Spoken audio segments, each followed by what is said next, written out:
कि दर्द मेरा तू नहीं समझा तो फिर समझेगा कौन, मेरे हक में अगर तू ना बोला तो फिर बोलेगा कौन। लेकिन आप मेहनत शिद्दत के साथ करते हैं तो आपके हक में बोलने वाले बहुत आ जाते हैं। आज का थंब देखकर आप समझ गए होंगे कि हम किस खबर पर चर्चा करने वाले हैं, और इस पर चर्चा हवा हवा में नहीं बल्कि पूरे तथ्यों के साथ आज आपको बताएंगे कि आने वाले समय में राजस्थान 2028 का चेहरा कौन हो सकता है। राहुल गांधी ने हाल ही में क्या कुछ कहा, उसको लेकर आज से 10 वर्ष पहले से लेकर आज तक की बात करेंगे तो आपको यह समझ में आएगा कि 2028 में सचिन पायलट या फिर अशोक गहलोत। चलिए खबर की शुरुआत करते हैं। नमस्कार, आप देख रहे हैं लोकमत हिंदी और मैं हूं आपके साथ महेंद्र बांसुटा।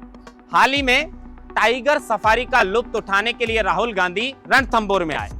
एक छुट्टनलाल मीणा जो कांग्रेस के कार्यकर्ता हैं उनको बुला लिया और उनसे पूछ लिया कि भाई बताइए, अशोक गहलोत या फिर सचिन पायलट कौन पसंद है। अब कार्यकर्ता नौजवान था, कांग्रेस का कार्यकर्ता बोलता है कि साहब नौजवान नेता पसंद है और मेरी पहली पसंद सचिन पायलट है। राजस्थान की बागडोर सचिन पायलट के हाथों सौंपनी चाहिए। राजस्थान के युवा लगातार सचिन पायलट को मुख्यमंत्री बनाने की जो मांग है वो 2018 में भी कर रहे थे, और 2018 में जब कांग्रेस ने चुनाव लड़ा था उस वक्त मुख्यमंत्री का चेहरा घोषित नहीं किया गया था। लोगों के मन में यह सस्पेंस था कि चुनाव कांग्रेस जीतती है तो गहलोत खेमे के जो लोग थे वो सोचते थे कि अशोक गहलोत को मुख्यमंत्री बनाया जाएगा, तो वहीं सचिन पायलट खेमे के लोग सोचते थे कि सचिन पायलट को ही राजस्थान का मुख्यमंत्री बनाया जाए। अशोक गहलोत 2023 में अपनी दम पर चुनाव लड़ते हैं। यहां तक कि जब टिकट काटने की बात भी होती है तो अशोक गहलोत उस पर भी जो है वो फैसला नहीं लेते हैं और नए चेहरों को टिकट ना देकर और पुराने चेहरों पर चुनाव लड़ा जाता है और इसमें कांग्रेस की हार हो जाती है। अब इसके बाद ये सवाल उठने लगे कि अशोक गहलोत ने अपने हिसाब से चुनाव लड़ा तो कांग्रेस की हार हो गई। अगर ये बागडोर सचिन पायलट को सौंप दी जाती तो शायद राजस्थान में कांग्रेस सत्ता में होती। थोड़ा पीछे लौटने की कोशिश करते हैं। जिस तरीके से राहुल गांधी से रणथंभौर के अंदर कार्यकर्ताओं ने सचिन पायलट की मांग की है, आज से 12 वर्ष पूर्व 2013 पर जाते हैं। 2013 में अशोक गहलोत साहब, ये 98 में भी हुआ है, 2003 में भी हुआ है, उसके बाद में 2003 के बाद 2013 में भी यही हुआ है और 2023 में भी यही हुआ है। जब अशोक गहलोत ने अपनी दम पर चुनाव लड़ा है, राजस्थान में कांग्रेस की हार हुई है। सीपी जोशी ने चुनाव जितवाया, वो मुख्यमंत्री बनना चाहते थे और उनके समर्थक चाहते थे,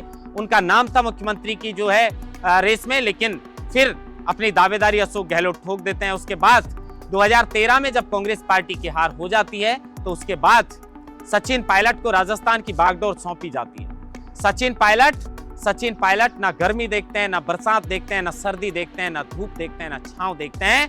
बड़ी शिद्दत के साथ 5 वर्ष तक धरातल पर रहकर मेहनत करते हैं, कांग्रेस के सारे कार्यकर्ताओं को एकजुट करते हैं और उसका परिणाम जब 2018 के अंदर आया तो शायद कांग्रेस भी चौंक गई होगी कि एक युवा नेता ने किस तरीके से शानदार मेहनत की है और उसका फल मिला है कि 2018 में राजस्थान में कांग्रेस की सत्ता वापसी हुई। लेकिन अब सवाल था कि मुख्यमंत्री किसे बनाया जाए। एक तरफ थे सचिन पायलट, दूसरी तरफ थे अशोक गहलोत। पार्टी को भी इन दोनों नामों को लेकर जो है वो कंफ्यूजन था। पार्टी चाहती थी सचिन पायलट को भी बनाया जाए और पार्टी के कुछ लोग चाहते थे कि अशोक गहलोत को भी बनाया जाए। 3 दिन तक दोनों नेताओं को दिल्ली जयपुर बुलाया गया और फाइनल ये निर्णय लिया गया कि इस बार तो राजस्थान की बागडोर अशोक गहलोत के हाथों में सौंप देनी चाहिए। चर्चा ऐसी हुई कि 2.5 वर्ष के लिए यह फैसला हुआ है। 2.5 वर्ष के लिए फैसला हुआ है कि 2.5 वर्ष बाद राजस्थान के मुख्यमंत्री की जो गद्दी है वो सचिन पायलट को सौंप दी जाएगी। देखिए, किसी जातिवाद पे हम बात नहीं कर रहे हैं, लेकिन बदलते समय के अनुसार जो है वो बदलाव जरूरी है। वसुंधरा सिंधिया 2 बार राजस्थान की मुख्यमंत्री रही हैं, कद्दावर नेता हैं, उसके बाद भी बीजेपी ने फैसला लिया, चाहे वो राजस्थान हो, चाहे वो मध्य प्रदेश हो, चाहे छत्तीसगढ़ हो, चाहे दिल्ली हो, सब जगह उन्होंने नए चेहरे पेश किए हैं। यह है बदलाव, और बदलाव करने में बीजेपी सबसे आगे रहती है। लेकिन कांग्रेस ने उस वक्त फैसला लेकर अशोक गहलोत को राजस्थान की बागडोर सौंपी। सत्ता चलने लगी, लेकिन सब जब एक रास्ते पर नहीं चलते हैं तो छोटी मोटी बातें होती रहती हैं। जैसे हाल ही में ये किरोड़ी लाल मीणा और मुख्यमंत्री भजन लाल शर्मा को लेकर भी हुई, कि उनको मुख्यमंत्री बनाया जाना चाहिए या फिर डिप्टी सीएम बनाया जाना चाहिए था, विभाग मिला तो अच्छा नहीं मिला, वही चीज कांग्रेस के अंदर चलती रही। लेकिन फिर सितंबर के महीने की एक तारीख आती है और फिर उसके बाद एक तारीख आती है 25 सितंबर 2021। कांग्रेस का आला कमान पर्यवेक्षक राजस्थान भेजते हैं, इसलिए कि वो राजस्थान के तमाम जो कांग्रेस के विधायक हैं उनसे एक लाइन का प्रस्ताव लेकर आ जाएं। अशोक गहलोत उस टाइम माताजी के दर्शन करने के लिए पहुंच गए। यहां पर थे शांति धारीवाल जी।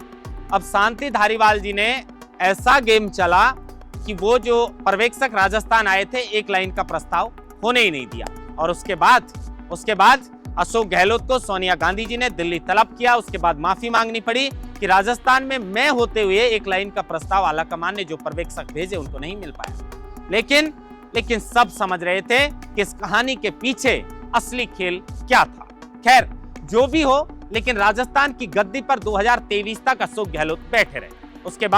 उसके बाद राजस्थान में चुनाव हुए और चुनाव के अंदर कहा गया कि भाई नए चेहरों को मौका देना चाहिए, पुराने चेहरों को थोड़ा हटाना चाहिए, जो लोग बार बार चुनाव लड़े हैं या फिर जिन पर ऐसा लग रहा है कि ये चुनाव नहीं जीत पाएंगे। लेकिन उसके बाद भी अशोक गहलोत ने अपना कार्ड चल दिया कि अगर पुराने चेहरों पर दांव लगाया जाएगा, क्योंकि नए चेहरे ऐसे हैं नहीं जो चुनाव भी जीत पाएंगे, तो पुराने चेहरों पर अगर दांव लगाया जाएगा तो अगर हार भी होगी तो हार करारी नहीं होगी। कांग्रेस का अच्छा माहौल बन रहा था। 2018 के अंदर जो सचिन पायलट की वजह से जो विधायक चुनाव जीते थे, यहां तक कि बीजेपी के भी कई जो गुर्जर विधायक थे या अन्य विधायक थे, उनकी हार का सामना उनको करना पड़ा था सचिन पायलट की वजह से। लेकिन 2023 में बीजेपी 115 सीटों के साथ राजस्थान में स्पष्ट बहुमत के साथ सत्ता में आती है, सरकार बनाती है और कांग्रेस की सत्ता से जो है वो छुट्टी हो जाती है। अब सवाल है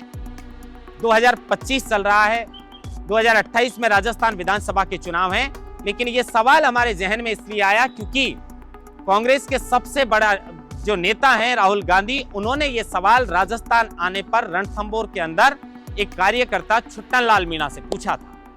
अब राहुल गांधी ने अगर आम कार्यकर्ता से ये सवाल पूछा है तो इसके पीछे की वजह कुछ तो होगी, क्योंकि राहुल गांधी ऐसे तो किसी से कुछ पूछ नहीं सकते।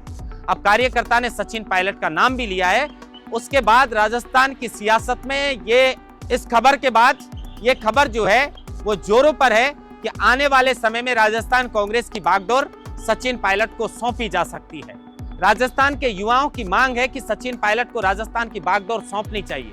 एक युवा नेता है और कई लोग कहते हैं कि सचिन पायलट की तारीफ करते हैं बहुत से लोग, मेरा भी उनमें नाम हो सकता है। लेकिन आप एक बात बताइए, कांग्रेस की नेता इंदिरा मीणा है, उन्होंने हाल ही में उन्होंने बीजेपी के नेता के कपड़े फाड़े और जिस तरीके का उन्होंने बदसलूकी की है उसको लेकर हमने जमकर विरोध किया है। गोविंद सिंह डोटासरा ने आसन के लिए जिस तरह की बात कही, हमने विरोध किया है। जो अच्छा करेगा हम उसके लिए अच्छी खबर दिखाएंगे, जो गलत करेगा गलत खबर दिखाएंगे। लेकिन सवाल यह है कि आने वाले समय में क्या कांग्रेस की बागडोर राजस्थान की सचिन पायलट को सौंपी जाएगी, क्योंकि सचिन पायलट संग जो कारवा चलता है, आप इन देखा होगा हाल ही में, चाहे वो गुजरात हो चाहे वो अन्य कोई भी प्रदेश हो, जहां पर भी सचिन पायलट जाते हैं लोग उनको सुनने के लिए बेताब रहते हैं। ना सिर्फ राजस्थान प्रदेश बल्कि अन्य प्रदेशों में भी सचिन पायलट की डिमांड लगातार बढ़ने लगी है। और शायद राहुल गांधी ने उसी के बाद जब टाइगर सफारी का लुत्फ उठाने के लिए राजस्थान आए तो कांग्रेस के कार्यकर्ता से यह सवाल पूछा। अब इसके बाद राहुल गांधी ने जो सवाल पूछा और कार्यकर्ता ने जो जवाब दिया, गहलोत खेमे में जरूर मायूसी हो सकती है, लेकिन आने वाले समय में इस तरह के चांसेस हैं कि राजस्थान की बागडोर सचिन पायलट को सौंपी जा सकती है राहुल गांधी के सवाल के बाद। अब ये कांग्रेस पार्टी को तय करना है, लेकिन सचिन पायलट भी राहुल गांधी के ये सवाल पूछने के बाद ये चैलेंज कर चुके हैं, ये बात कह चुके हैं कि अब कांग्रेस की कोई भी हार नहीं होगी, जो भी चुनाव होगा उसमें कांग्रेस की जीत होगी। इंतजार रहेगा कि कांग्रेस 2028 को लेकर क्या फैसला लेती है, क्योंकि अब एक वर्ष बाद ये चुनाव जो है उसकी सियासत तेज हो जाएगी। महेंद्र बस्टा, लोकमत हिंदी, जयपुर।